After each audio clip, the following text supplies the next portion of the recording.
Hello guys, ഇന്നത്തെ വീഡിയോയിലേക്ക് സ്വാഗതം. ഇന്ന് നമ്മുടെ ഷാനു വന്നിട്ടുണ്ട്. ഷാനുവിൻ്റെ ഇപ്പം നമ്മളെ ആഷി വന്നിട്ടുണ്ട്. ഷാനുക്ക് നാണാണ്, ആഷിന് നാണൊന്നുമില്ല. ഷാനു ഇപ്പോൾ വീഡിയോയിൽ മറഞ്ഞ് നിൽക്കൂ. എനിക്കോ യൂട്യൂബ് കാണും, ചിരിക്കുന്നുണ്ട് ഗായ്സ്. പിന്നെ കോഴി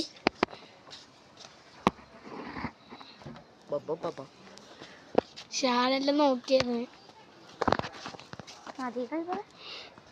ഷാനക്ക് നാളായിട്ട് മതിന്ന് പറഞ്ഞ് എന്തെല്ലാം പറയുന്നു. ഷാനുവിനെ നമുക്ക് വൈറലാക്കാം. കാണുന്ന വീഡിയോ എല്ലാവരും മാക്സിമം ഷെയർ ചെയ്യും.